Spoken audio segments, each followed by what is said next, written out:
Aquí seguimos en Ciudades Invisibles, el programa de la Fiesta del Libro y la Rosa, un espacio en donde grandes autores reflexionan sobre las ciudades que vivimos al mismo tiempo que imaginamos.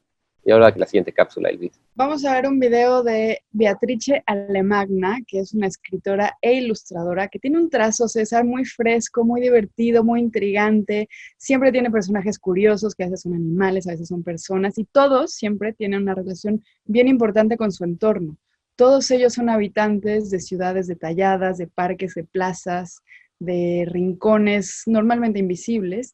Y lo que a mí me parece más interesante de los libros infantiles de Alemagna es que son escritos para niños pensantes, porque así hay que tratar a los niños, y entonces también son muy interesantes para los adultos, porque desentierran cierta inocencia que el mundo ha domesticado hace muchos años. Así que a ver qué les parece.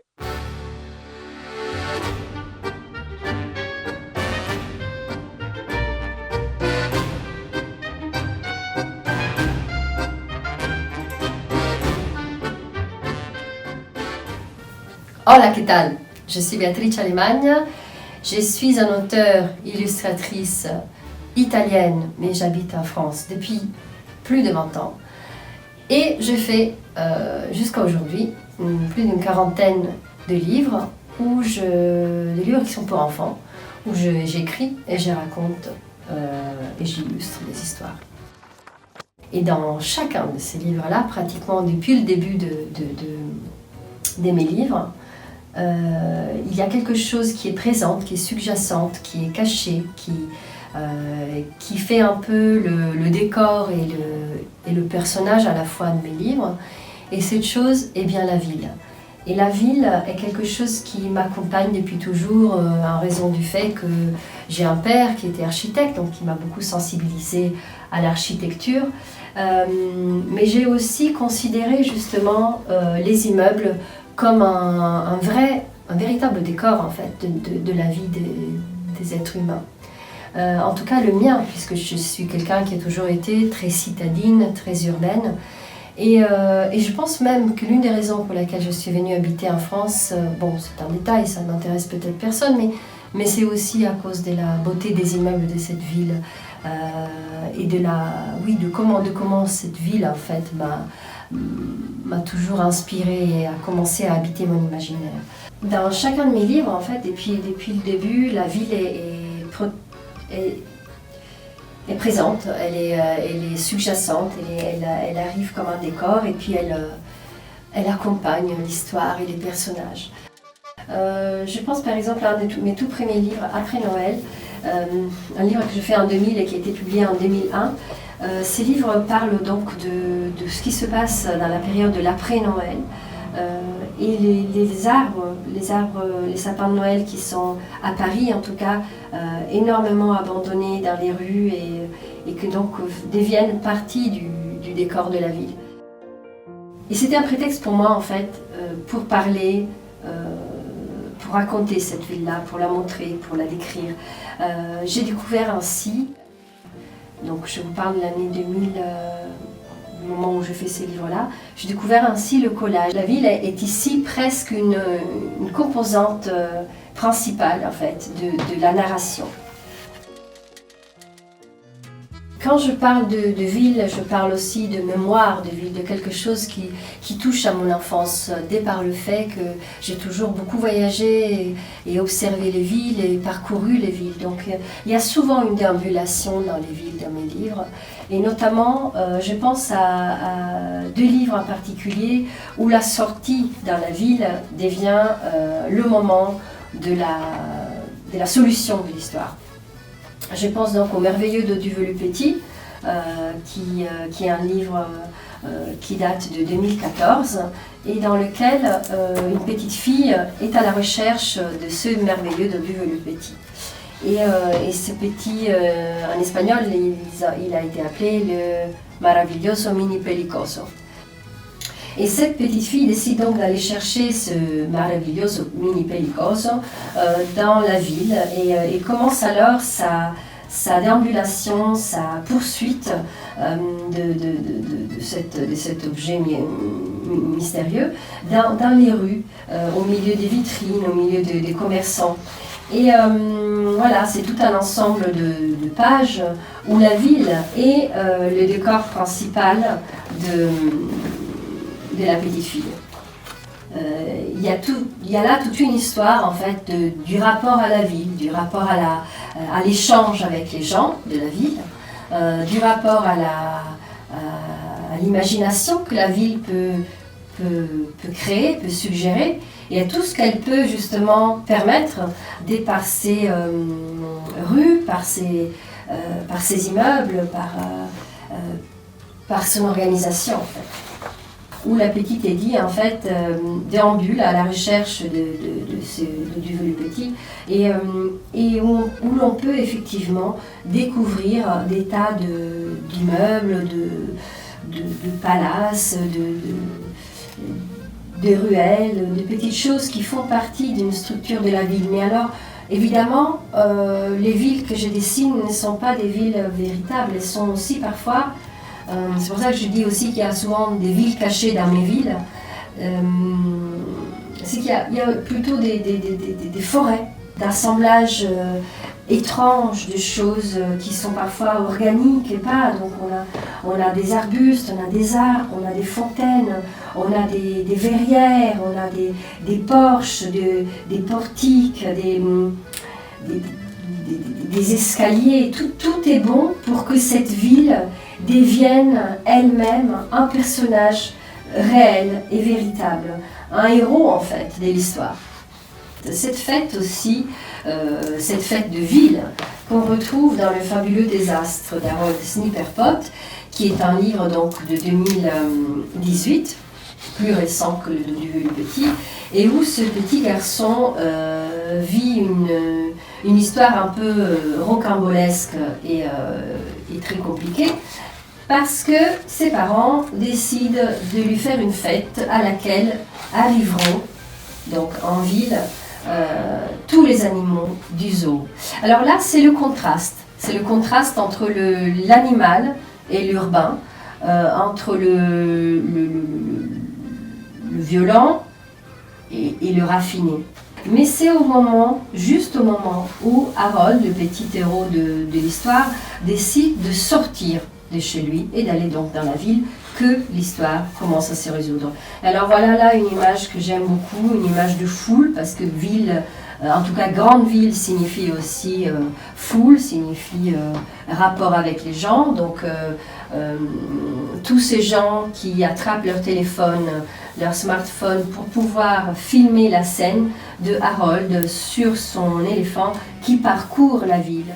Et la solution, elle sera dans un jardin de ville, comme le jardin du Luxembourg à Paris, où les enfants accourent face aux caméléons et à leurs couleurs, et où effectivement la fête pourra commencer, et ça sera une fête autour encore d'une fontaine, une fontaine de ville.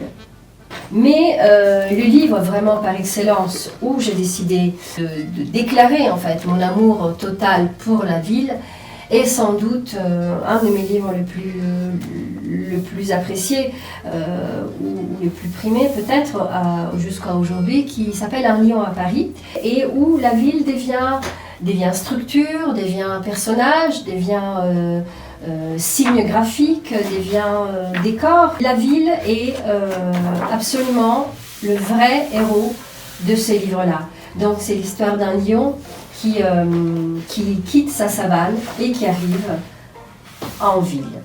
Une histoire de graphisme, de recherche de force graphique dans la ville. Donc il y a ces agglomérés de traits, ces forêts de personnages qui s'entassent dans les endroits typiques de la ville, comme les cafés, qui aujourd'hui sont fermés un peu partout dans le monde, mais qui vont sans doute rouvrir bientôt, et dans lesquels effectivement la ville s'exprime et elle vit.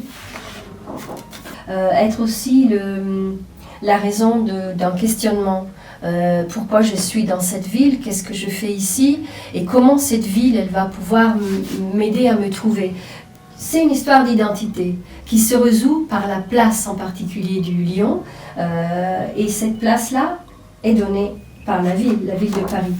Les ponts typiques de Paris où les gens déambulent et où le lion en fait se laisse surprendre par une pluie torrentielle qui va lui faire regretter justement d'être en ville et de partir, de vouloir peut-être repartir dans sa savane. Mais finalement, encore la ville qui donne la solution.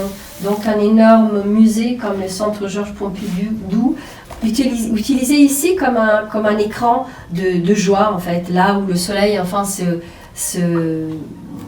va se refléter et où le lion va vraiment sentir la beauté de la ville. Et encore une fois, la ville qui là maintenant est devenue dans mes dessins juste prétexte à créer des traces, des signes, donc des petits points ou des carreaux ou des cercles.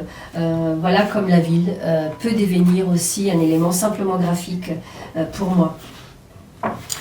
Et le fleuve d'ailleurs, le canal Saint-Martin, une partie de la Seine qui remonte depuis la place de la Bastille jusqu'à ici et qui fait que voilà, là où j'habite est aussi là où le lion commence à trouver sa joie.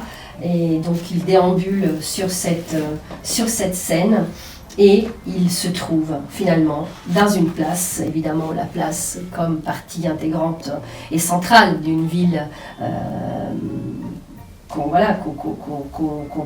comme on peut en trouver plein à Paris. Ici c'est la place d'Enfer Rochereau, donc les voitures qui accourent, le lion qui se sent porté en fait par les gens et donc la joie et le bonheur trouvés par la place où il est, la place dans le deux sens, sa place à lui et la vraie place dans laquelle il va se positionner, où il va devenir une statue.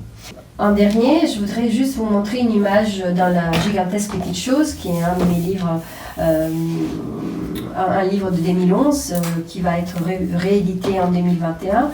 Et une histoire en fait un peu poétique autour de ce qui est le bonheur, de comment on peut le voir, le vivre, le perdre, l'apprivoiser, le trouver. Et bien dans une de ces pages, autour de tous les bonheurs possibles, de personnes qui l'ont perdu, de personnes qui le trouvent, ou qui le traversent au milieu de la pluie, ou qui le cherchent dans des trous, qui le goûtent dans la neige, et bien ce bonheur-là, évidemment, à un moment ou à l'autre, il fallait qu'il soit dans la ville. Et donc, comme ici, je dis, une petite fille a essayé de l'attraper, comme on ferait avec une mouche. Et voici, encore une fois, la ville qui vient accompagner mon dessin, alors qu'on n'en parlait pas forcément. Mais mon besoin, ma nécessité très fort toujours, de montrer des immeubles et toutes les vies qui peuvent être à l'intérieur de cela. Voilà, je pense pouvoir avoir fait un panorama un peu général de ce qui est la ville dans mon travail. Il y a encore beaucoup de choses que j'ai envie de montrer sur la ville. J'ai envie de parler du rapport au ciel, par exemple, le ciel qui manque dans la ville. J'ai envie de parler de la ville cachée, de tout ce qui peut se passer là où on ne peut pas rentrer, là où voilà, dans les sous-fonds, dans les tréfonds, ou dans les souterrains, dans les catacombes. Et j'ai envie de parler aussi du désir des villes, de quelqu'un qui aurait perdu sa ville et qui la trouverait peut-être ailleurs.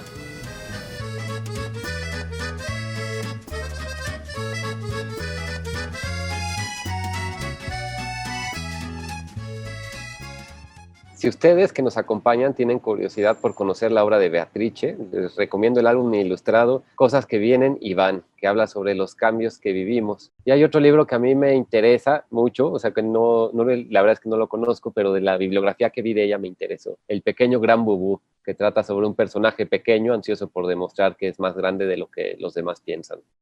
Busquen los libros de Beatrice Alemagna y asómense a la librería electrónica de la UNAM para ver cuáles son las ofertas y cuáles son las variedades de esta fiesta del libro y la rosa.